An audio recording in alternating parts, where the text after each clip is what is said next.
When a woman is struck by a meteorite, infused with space gunk that causes her to exponentially grow, she's forced to join a team to defeat an even bigger threat.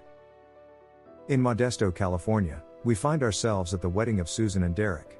However, fate takes an unexpected turn just moments before the reception as a meteorite caused by the destruction of a planet falls from outer space and hits Susan.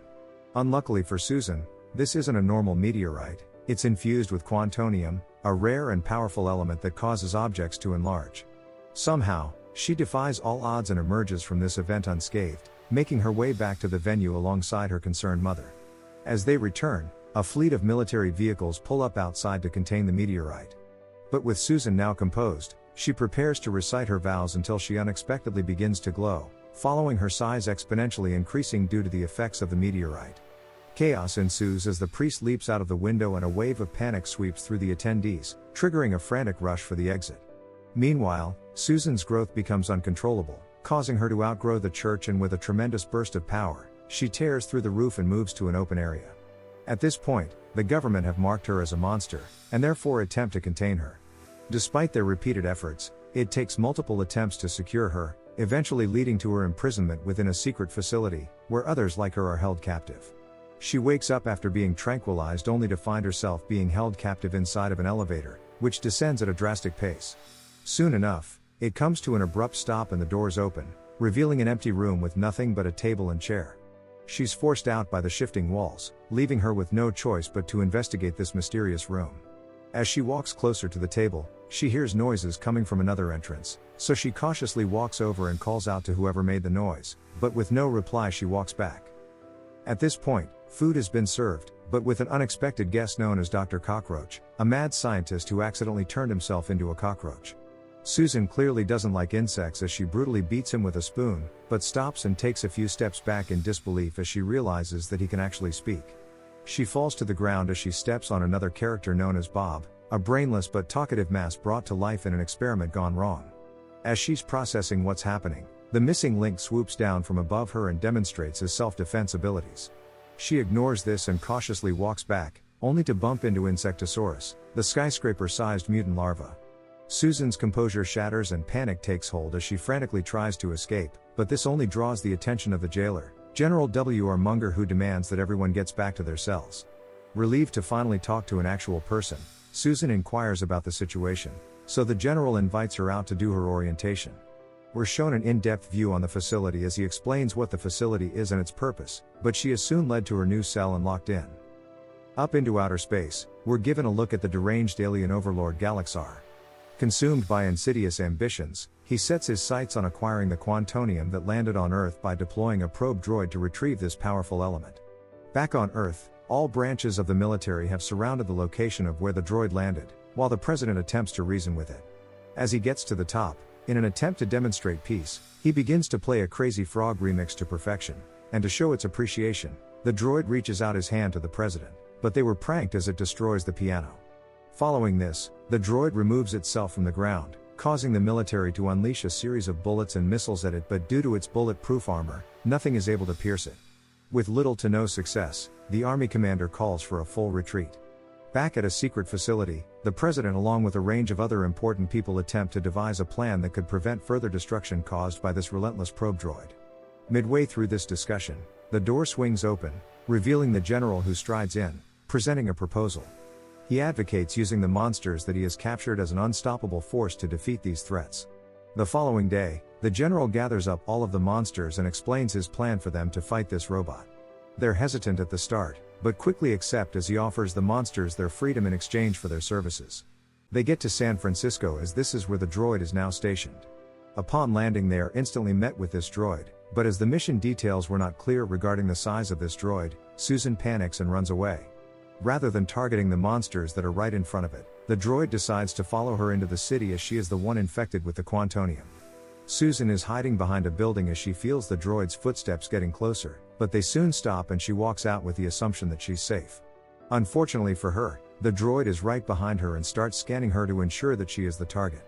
Following this, they race through the city, causing as much damage as they possibly can. In the meantime, Dr. Cockroach was able to transform a normal tram into a rocket-propelled tram, designed to launch the team towards the droid. However, their thoroughly crafted plan quickly unravels as Bob, still clinging to the foot of the droid, impulsively leaps into the tram, causing the tram to veer off course. Susan makes it to the Golden Gate Bridge, but the droid follows closely behind her. As she's trying to assist pedestrians, the droid reaches out to grab her but misses and instead damages the bridge. On the plus side, its arms get tangled in the bridge's support.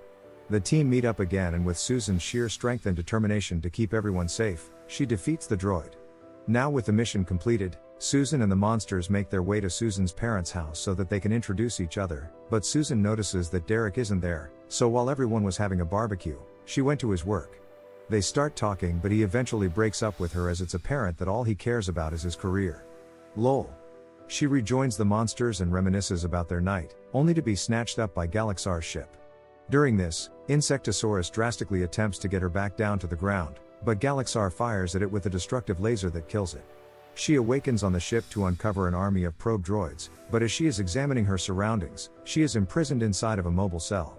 Following this, Galaxar appears from nowhere to direct her to the extraction chamber as he aims to strip the quantonium from her body. However, in the midst of their short journey, Susan is able to break free from this mobile cell and chase after Galaxar like the Juggernaut from X-Men. Just as she's about to catch him, she is lured into the extraction chamber, where Galaxar locks her inside. He proceeds with the extraction process and strips Susan's body of quantonium, gradually reverting Susan back to her original, ordinary size. The quantonium that was extracted is the key to Galaxar's evil plan to take over the world, as it enables him to create legions of clones, who he will use to invade multiple planets. Returning to Earth, the remaining monsters gather together to devise a plan to reach the ship, rescue Susan and safeguard their planet. To do this, they secure a military aircraft and ascend to the altitude of Galaxar's menacing spaceship. Equipped with the jetpacks generously provided by the General, they launch themselves towards the ship, but at this point, Galaxar fires a laser at the aircraft, causing it to crash land. On Galaxar's spaceship, as the monsters stealthily navigate around, Susan is being led to the incinerator as she's no longer of use to Galaxar. Luckily, the monsters come up with a plan to disguise themselves as the clones in order to blend in with their surroundings. Through a major amount of luck, they were able to rescue Susan and even obtain a security pass that grants them access to restricted areas. As the monsters make their way through the ship, they begin thinking of a decisive plan to neutralize the threat. In a stroke of genius, Dr. Cockroach comes up with a strategy to destroy the ship by targeting its main power core. Luckily for them and their amazing disguises, one of the clones tell them where it is, but just as they are about to leave the area, Dr. Cockroach unintentionally kills a clone, which alerts the attention of all the other aliens. After fighting off some of the aliens, they are able to retreat to the main power core, to which they are able to hack into and set the ship to self-destruct mode. With Galaxar's plan to invade Earth now inoperable, he calls for a space capsule to be ready and for the quantonium to be transferred. All while this is happening, the monsters attempt to escape but are separated as the door to the engine room closes, leaving everyone but Susan trapped inside. With 4 minutes remaining until the self-destruct, Susan reaches Galaxar in the command center just as he's about to abort the ship. She tries to make him stop the self-destruct and free the monsters, but with no luck in reasoning with him, she regains possession of the quantonium and becomes a giant again. As the monsters slowly begin to accept their fate, a large portion of the ship hurtles towards them, but Susan catches this and saves them. With no time to spare, they plummet and break through the ship, only to land on the edge where they are hanging on for their lives. Just as they can't hold on for much longer, they are rescued by the General and Insectosaurus, who wasn't dead after all but in fact was just transforming into a moth. The movie ends with the monsters receiving a hero's welcome upon their return, and Derek attempting to interview Susan, but instead he endured the humiliation of being thrown into the air and caught, swallowed and spit out by Bob. Thank you for watching. Be sure to like and subscribe and remember to turn on notifications to get the best rap cinema updates.